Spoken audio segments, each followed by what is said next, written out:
Berlatar tahun 1938 saat tentara Nazi menginvasi Polandia. Kisah ini sendiri malah dimulai tahun 1899 di kota Kasubia, pinggir ladang kentang seorang wanita bernama Anna.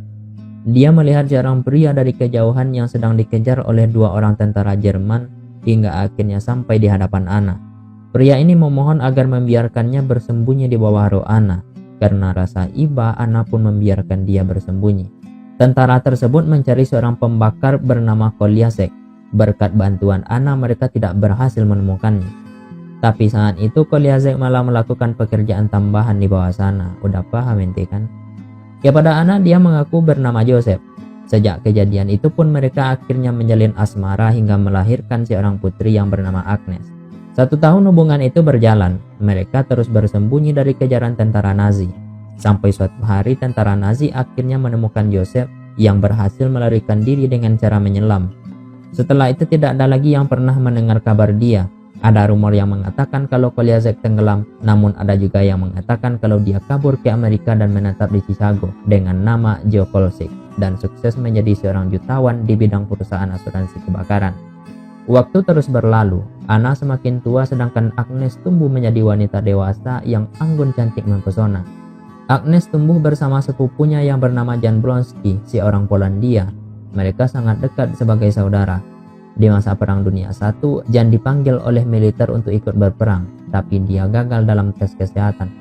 Agnes dan Jan justru sangat senang karena hal itu artinya mereka tidak harus berpisah, yang ternyata mereka saling mencintai.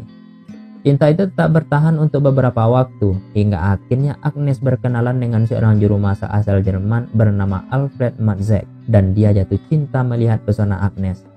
Mereka bertiga sekarang hidup di sebuah kota bernama Danzig. Jan dari Polandia, Alfred warga negara Jerman, dan Agnes warga negara Kasubia. Sejak saat itu terjalinlah hubungan cinta segitiga di antara mereka, hingga akhirnya melahirkan seorang anak yang bernama Oscar de la Hoya. Bukan dong, Oscar Matzek lah. Jadi Agnes dan Alfred akhirnya menikah. Di hari kelahirannya, Agnes berkata kalau di usianya yang ke-3 tahun nanti, Oscar harus bisa memainkan drum timah. Waktu pun terus berlalu. Oscar sekarang sudah berusia 3 tahun dan seperti harapan ibunya, dia tidak bisa lepas dari drum. Hubungan antara Jan dan Agnes masih terus berlanjut. Hari itu di perayaan ulang tahun Oscar, dia melihat ibunya dan Jan yang sedang bermesraan saat bermain piano. Meski mereka sangat menyayangi Oscar, tapi malam itu mereka mengabaikan dia yang membuat Oscar ngambek dan membuat keputusan kalau sejak hari itu dia hanya ingin terus berusia 3 tahun selamanya dan berhenti tumbuh layaknya orang normal. Untuk mewujudkan impiannya, Oscar menjatuhkan diri yang membuat dia geger otak dan rencana Oscar berhasil karena geger otak itu menghambat pertumbuhan dan kondisi psikis dia. Mereka harus menuruti semua kemauan sang anak, seperti hari itu ketika Oscar merusak drumnya. Alfred mencoba mengambilnya dan berjanji akan menggantinya dengan yang baru. Dia marah-marah lalu berteriak yang membuat kaca jam dinding di rumahnya pecah. Oscar akhirnya menyadari kalau dia memiliki kemampuan khusus, yaitu teriakannya dapat memecahkan kaca. Usia Oscar sendiri terus bertambah meski tidak dengan fisiknya. Dia sekarang sudah memasuki usia sekolah atau 6 tahun. Seperti kalian waktu SD, hari itu Oscar diantarkan oleh ibunya di hari pertama bersekolah. Tapi di hari pertamanya sekolah itu, dia sudah membuat onar dengan terus bermain drum selama jam pelajaran. Gurunya sudah meminta Oscar untuk berhenti, tapi dia tetap memainkannya. Hal itu membuat sang guru marah dan mencoba mengambil drumnya. Lalu yang terjadi,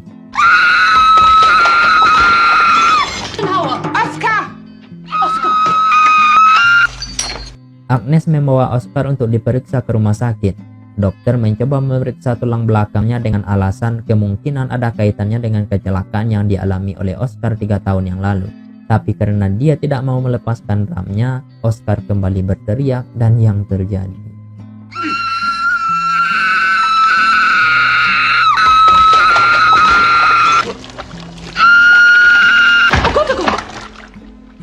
sang dokter malah takjub dengan kemampuan Oscar dan berniat melakukan penelitian untuk makalah medisnya. Makalah sang dokter itu akhirnya terbit di jurnal medis. Hal itu membuat keluarga dan kerabat Oscar merasa bangga karena dia menjadi pemberitaan. Tapi Agnes dan Alfred masih bertikai karena Agnes menganggap Alfred lah penyebab kecelakaan itu yang akhirnya mempengaruhi kondisi mental Oscar. Agnes menyalahkan suaminya karena Alfred lah yang membiarkan pintu bawah tanah itu terbuka di malam Oscar kecelakaan setelah mengambil beberapa botol bir. Karena di sekolah dia terus membandel, Oscar harus belajar di rumah agar bisa baca tulis. Dia diajari oleh Nyonya Sheffler, namun seperti biasa Oscar nggak bisa diam dan malah makin kurang ajar. Saat itu Oscar malah meminta dibacakan cerita Rasputin. Lah kalian tahu kan siapa Rasputin? Suatu hari Oscar dibully oleh anak-anak kompleks yang membuat drumnya rusak. Dia pun pergi ke kota bersama Agnes untuk membeli drum baru sekaligus agar bisa memiliki kegiatan lain sehingga tidak menjadi korban mereka lagi. Setelah mengunjungi pamannya Jan yang bekerja di kantor pos Polandia, mereka kemudian mendatangi toko milik Pak Markus. Pesona Agnes ternyata juga membuat Pak Markus naksir dia. Bahkan Markus rela menghadiahi Agnes stocking sutra yang cukup mahal di masa itu, meski Markus mengetahui kalau Agnes sudah menikah. Setelah Oscar memilih drumnya, Agnes meminta Markus untuk menjaganya selama 30 menit karena ada urusan. Tapi ternyata Agnes ada janjian dengan Jan untuk bertamasya. Oscar diam-diam mengikuti ibunya dan mengetahui kalau mereka berdua sedang berkuda. Dia kemudian naik ke menara, lalu yang terjadi.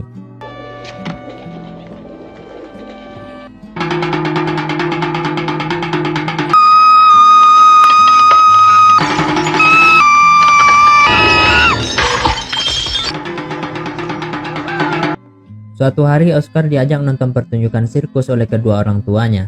Di sana dia berkenalan dengan pemain sirkus bernama Bebra. Bebra merupakan keturunan langsung dari Pangeran Eugenie yang merupakan putra dari Louis ke-14. Katanya sebegitu. Bebra juga menghentikan pertumbuhannya seperti Oscar, dan dia tahu kalau Oscar sengaja melakukannya. Bebra bertanya apakah dia juga seorang seniman, lalu Oscar menunjukkan kemampuannya.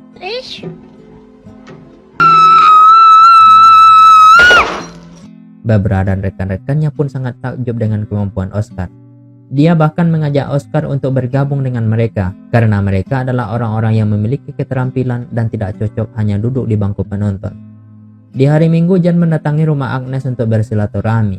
Hari itu Alfred sedang bersiap pergi ke acara Hitler. Setelah Alfred pergi, Oscar berkata kalau dia dan Jan sama-sama memiliki mata biru. Jan sebenarnya berniat memberitahu Oscar kalau dia adalah ayahnya. Pantes sih memiliki kemiripan. Sementara Jan dan Agnes selalu bermesraan setiap kali mereka bertemu. Termasuk hari itu saat mereka sedang mantai. Si Alfred yang gak masalah dengan itu, karena mereka dari awal memang menjalin hubungan cinta segitiga. Meski Alfred sendiri memang tidak pernah terang-terangan mengatakan kalau dia mengetahui hubungan terlarang mereka, yang mana hubungan itu sebenarnya juga didukung oleh ibu si Agnes ini. Di sana mereka bertemu dengan seorang pria yang saat itu sedang menangkap belut menggunakan kepala hewan yang membuat Agnes muntah-muntah. Itu beneran jijik loh. Tapi Alfred malah tidak peduli dan membantu pria itu lalu membeli belutnya. Alfred yang jago masak langsung memasak belut itu dan memaksa mereka memakannya dengan alasan sudah dicuci bersih. Tapi Agnes tetap menolak yang membuat Alfred sempat memaksanya. Pertengkaran mereka membuat Oscar pusing dan bersembunyi di dalam lemari. Agnes yang tidak tahan dengan kemarahan Alfred pergi ke kamarnya dan menangis histeris. Jan pun menghampiri untuk menenangkan sepupunya itu. Tapi tangan ente kok ngapain di situ ya? Ternyata sentuhan itu berhasil membuat Agnes tenang. Setelah berhenti menangis, dia bahkan memakan masakan Alfred tadi. Sejak hari itu Agnes justru mengalami perubahan. Dia merasa bahwa masalah demi masalah terus muncul dan berkeinginan memilih salah satu di antara dua pria yang selalu mengisi relung hatinya. Agnes pun curhat kepada Markus. Di lubuk hatinya, Agnes jelas lebih memilih Jan, sepupu yang jadi cinta pertamanya. Tapi Markus menyarankan untuk memilih Alfred karena dia orang Jerman. Kalau dia memilih Alfred, keamanan dan keselamatan Agnes tentunya terjamin. Jadi memilih Alfred adalah keputusan yang lebih baik. Atau dia juga bisa memilih Markus yang bersedia menjadi ayah sambung Oscar dan berjanji akan membawa mereka berdua ke London. Tapi Agnes gak minat sama sekali dengan tawaran itu. Makin hari Agnes makin stres dan mulai mengalami depresi. Dia sekarang mulai memakan sarden langsung dari kotaknya, lalu memakan ikan mentah yang membuat Alfred kehabisan cara menenangkan Agnes. Dia pun terpaksa memanggil Anna, ibunya Agnes. Kepada Anna, Agnes berujar kalau masalah hidupnya terus bertambah dan dia merasa sudah tidak lagi mampu mengatasinya. Rupanya Agnes sekarang sedang mengandung anak keduanya, tapi Agnes sendiri tidak tahu siapa ayah dari jabang bayi itu, Alfred atau Jan. Agnes tidak ingin melahirkan anak itu, tapi Alfred tidak peduli siapa ayahnya.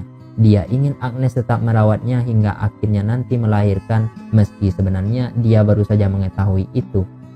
Namun sayangnya Agnes meninggal karena terlalu banyak makan tulang ikan. Kepergian Agnes meninggalkan kesedihan yang mendalam bagi orang-orang terdekatnya. Tidak hanya Alfred dan Jan, tapi juga Markus, pria yang selama ini menaruh hati kepadanya. Tentara Nazi semakin beringas dan menumpas semua orang Yahudi di Danzig, termasuk Markus salah satunya. 1 September 1939 situasi di Danzig semakin memanas. Hal itu lantaran penembakan seorang tentara Nazi. Nazi pun melakukan penyerangan ke seluruh kota sebagai bentuk balasan. Kantor pos Polandia tempat di mana Jan bekerja menjadi salah satu sasaran utama mereka. Saat itu Jan juga berada di sana. Jan akhirnya ditangkap lalu dieksekusi.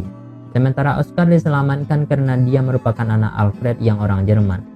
Suatu hari Anna membawa seorang wanita bernama Maria yang masih berusia 16 tahun karena Alfred membutuhkan seorang pelayan. Dia bertugas mencuci, mengepel, merawat Oskar dan pekerjaan rumah lainnya. Pesona Maria ternyata memikat hati Oskar dan membuat dia jatuh cinta untuk pertama kalinya. Seiring dengan kebersamaan mereka, Oskar menjadi penasaran dengan lumpia Dek Maria yang beraroma vanila. Satu hari dia mencoba memastikannya saat mereka akan berenang di sebuah pantai. Awalnya Maria marah, tapi karena Oskar yang masih kecil, Maria pun akhirnya luluh. Malam itu Alfred pergi bekerja sebagai sipir penjara Nazi. Dia menitipkan Oskar bersama Maria. Hal itu justru membuat Oskar sangat senang karena dia bisa tidur bareng dengan wanita idamannya. Saat Maria sudah berniat tidur, Oskar mengeluarkan bubuk soda kesukaan mereka berdua. Kalian anak 90-an pasti tahu deh minuman legendaris ini. Maria pun rebutan sodanya dengan Oskar. Oskar lalu menaburnya di atas perut Maria dan meminumnya, hingga mereka akhirnya berkuda. Esok harinya Oskar tidak sengaja mendengar suara nyet-nyot yang ternyata Alfred sedang bermain dengan Maria. Oskar langsung mengganggu mereka karena tidak terima lumpia kesayangannya menjadi santapan Alfred. Hal itu membuat Alfred sangat marah kepada Oskar, tapi Maria menghentikannya karena menurut dia itu merupakan salah Alfred yang terlalu berisik. Alfred malah memarahi Maria karena dia selalu meminta lebih. Alfred meminta dia kembali bersama teman-temannya yang memiliki kesamaan. Maria sangat sedih mendengar perkataan Alfred. Oskar mencoba menghiburnya dengan menabur bubuk soda di telapak tangan Maria. Tapi Maria ternyata malah semakin marah hingga dia melontarkan makian ke Oskar. Oskar berpura-pura menangis agar Maria merasa kasihan. Lalu dia memukul Maria. Maria akhirnya mengandung anak Alfred dan sebentar lagi akan melahirkan. Oskar sendiri sangat marah karena Maria mengandung anak Alfred. Singkat cerita, anak Alfred dan Maria akhirnya lahir. Hal itu membuat Maria sekarang menjadi Nyonya Matzet menggantikan posisi Agnes. Anna dan keluarga besar Alfred pun menerima dia dengan baik, kecuali Oskar. Oskar menganggap kalau Kurt adalah anaknya. Saya juga sudah mikir begitu sih. Oskar berkata kalau di usianya yang ke-3 tahun nanti Kurt harus bisa bermain drum seperti dia. Jika dia tidak ingin menjadi dewasa seperti Oskar akan memberikan tutorialnya. Sementara itu Bebra sekarang menjadi pemain sirkus untuk tentara Nazi. Hari itu Oskar mendatangi Bebra setelah dia tampil menghibur prajurit Hitler tersebut. Bebra memperkenalkan dia dengan seorang wanita bernama Roswitha Raguna yang kembali berhasil membuat Oskar jatuh cinta dan melupakan Maria. Mereka mengajak Oskar bergabung ke dalam timnya untuk tampil menghibur prajurit Hitler. Oskar pun menerima tawaran tersebut. Mereka akan tampil untuk pertama kalinya di Paris dan Oskar ikut dalam rombongan tur Bebra. Kebersamaan itu ternyata membuat benih-benih cinta di antara Oskar dan Roswitha semakin tumbuh dan sekarang mereka pun semakin mesra. Semua pemain sirkus Bebra pun selalu berada di mana tentara Nazi bertugas. Mereka mengikuti semua kegiatan prajurit Hitler tersebut, termasuk menyaksikan kekejaman mereka saat menghabisi 5 orang biarawati yang sedang mencari kerang di pinggir pantai yang jadi wilayah kekuasaan Nazi. Saat itu perperangan masih terus berlangsung. Amerika Serikat berhasil membombardir Nazi termasuk kediaman Bebra di Paris yang disediakan oleh Hitler. Mereka pun terpaksa meninggalkan lokasi agar tidak menjadi korban serangan bom udara. Tapi sayang, Roswitha harus tewas saat dia mengambil secangkir kopi. Oskar akhirnya memutuskan kembali ke rumah Alfred di hari ulang tahun Kurt yang ke-3. Dia membawakan Kurt sebuah drum seperti janji dia dulu. Kembalinya Oskar itu ternyata menjadi perhatian Nazi karena kemampuan khususnya memecahkan kaca. Tetangga mereka yang resek ternyata melaporkan kembalinya Oskar itu kepada tentara Nazi yang langsung mendatangi toko Alfred. Mereka meminta Alfred bekerja sama sebagai sesama anggota partai, tapi Alfred tidak mau membiarkan mereka membawa Oscar yang akan dimasukkan ke klinik Kohlhammer. Alfred bahkan bertikai dengan Maria karena berselisih paham soal Oscar. Saat itu pihak Nazi semakin tertekan karena serangan Amerika dan sekutu. Alfred sudah mulai kehilangan harapan akan kejayaan Nazi yang selama ini selalu dia suarakan. Saat itu prajurit Amerika menyusuri setiap sudut kota untuk mencari orang-orang pro-Nazi. Mereka berhasil menemukan Alfred dan keluarganya yang bersembunyi di ruang bawah tanah. Salah satu kerabat Alfred, seorang janda bernama Romaria, menjadi korban perkoco. Entah apa alasannya, Oscar malah memberikan pin Nazi milik Alfred saat tentara sekutu masih di sana. Alfred berusaha menelan pin itu untuk menyembunyikan identitasnya, tapi yang terjadi...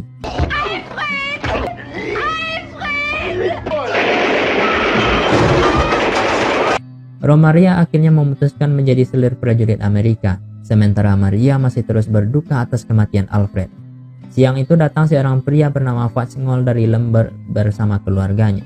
Tapi semua keluarganya itu udah meninggal juga. Cuma Fatzingol ini menganggap mereka masih hidup. Fatzingol datang untuk mengambil alih toko Alfred.